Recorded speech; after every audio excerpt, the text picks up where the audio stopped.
What is your scariest, frightening, and real true story? It was a chilly autumn night, and I was home alone, wrapped up in a blanket with a book.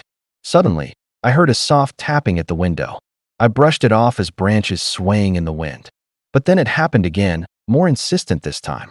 Curiosity got the better of me, and I peeked outside. Nothing, just darkness.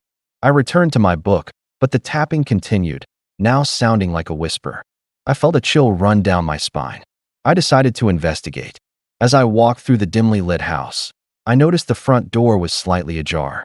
My heart raced. I closed it, locking it tight. Just then, my phone buzzed, an unknown number. I answered, and a raspy voice whispered, "I see you." Panic surged through me. I bolted to the living room, and that's when I saw it, a shadow darting past the window. I grabbed my keys and ran out the back door, not looking back. I never found out who, or what, was out there, but I never spent another night alone in that house. I would call it creepy more than scary. My mom's friend lived alone in a small house and started noticing strange things.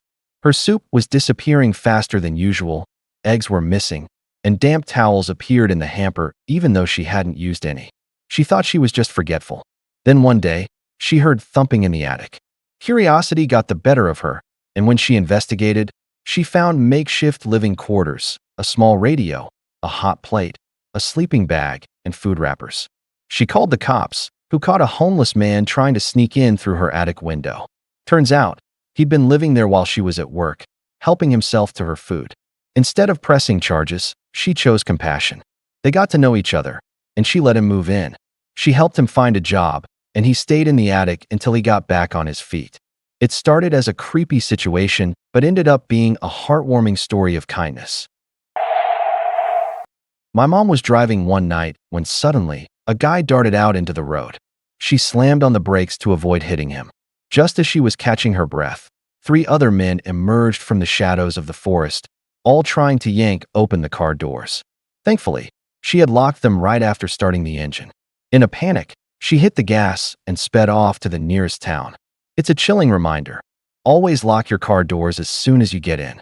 You never know who might be lurking nearby, and that simple action could make all the difference in a dangerous situation. The Nishaber train disaster serves as a stark reminder of how fragile life can be. Imagine a train loaded with 51 wagons of highly volatile materials, sulfur, petrol, fertilizer, breaking loose and rolling uncontrollably for 20 kilometers. It derailed in Khayyam, Iran, unleashing chaos. With no one on board, the real tragedy unfolded as chemical leaks ignited fires, leading to a catastrophic explosion that obliterated the town. The blast was so powerful, it was heard 70 kilometers away, and the devastation didn't stop there. For days, the wreckage continued to erupt, claiming around 300 lives and injuring countless others. An earthquake of 3.6 on the Richter scale was even recorded, a grim testament to the disaster's magnitude.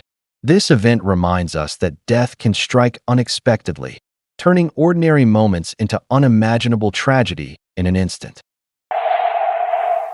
In 1904, a tragic event unfolded in Cincinnati that still haunts the city's history.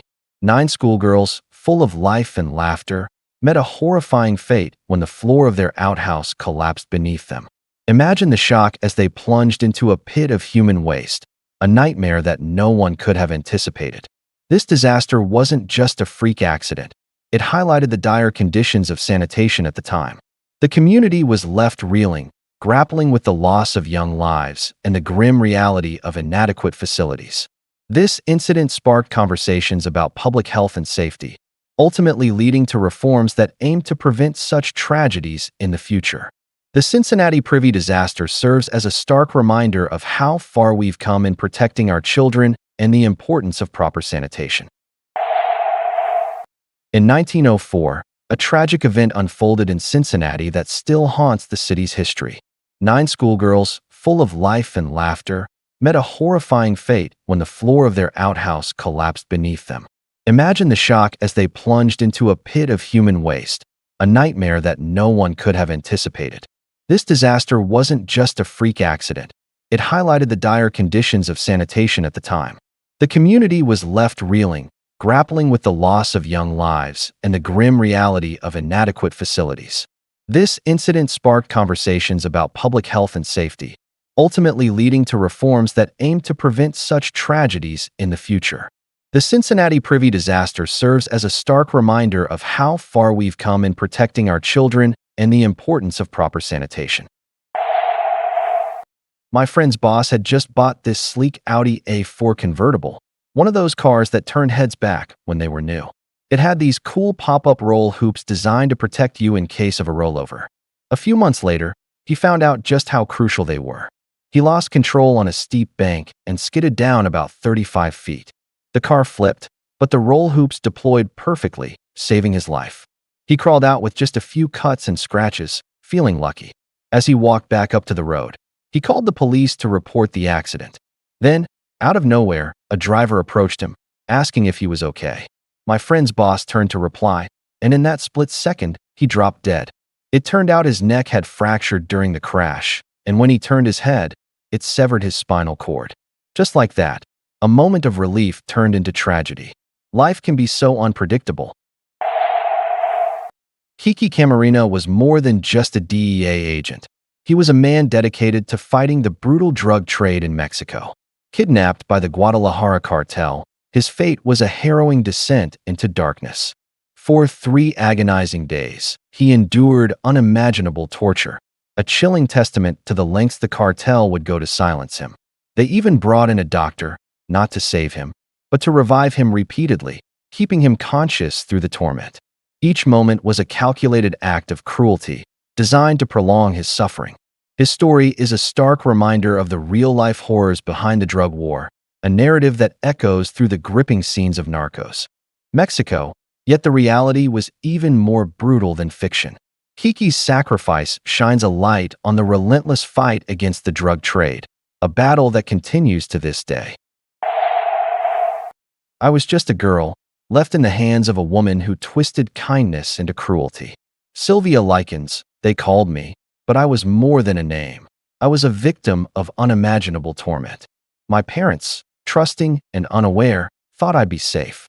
Instead, I faced a nightmare that unfolded over months. The woman, fueled by her own darkness, turned her children and their friends into instruments of my suffering. They degraded me, tortured me, stripping away my dignity, piece by piece. Each day felt like an eternity, each moment a reminder of my isolation. I was trapped in a world where pain was the only constant, and hope seemed like a distant memory. My story is a haunting reminder of the fragility of trust and the depths of human cruelty. I was just a toddler, barely able to understand the world around me, yet I faced unimaginable horrors. My mother, the one person who should have protected me, allowed her boyfriend to unleash a nightmare. Day by day, the love and safety I craved were replaced by pain and fear. I suffered in silence, my tiny body enduring brutal beatings, my spirit crushed. In my last days, I was left broken, both physically and emotionally. The system failed to see the signs, the cries for help drowned out by indifference. My story is a tragic reminder of the darkness that can lurk behind closed doors, a call to action for all of us to be vigilant, to speak up, and to protect the innocent. Before my dad died, he shared a chilling story from his time in Vietnam. He was deep in the jungle with 2 CIDG strikers, watching a trail intersection. It was quiet, just the sounds of nature, when he spotted something unbelievable, a light-skinned black Union cavalry soldier, fully armed, lying alongside the trail. This soldier, with 2 pistols and a Spencer rifle, looked right at my dad and smiled, then gestured for silence. As my dad and his men slipped back into the brush, a group of 70 to 80 NVA soldiers marched right through the intersection, oblivious to their presence. My dad knew they would have been wiped out if not for that mysterious soldier. He reported the enemy troop, but kept the soldier's appearance a secret for years. Only later did he tell me, and, before that, his grandmother, who simply smiled and said, "You saw old Red Tom." That was my great-great-grandfather, a half-black, half-Creek scout for the Union Army, known for his bravery and those very same weapons. Thanks for watching. Please comment, like, share and subscribe. The Internet Surfer on YouTube for more horror and scary stories.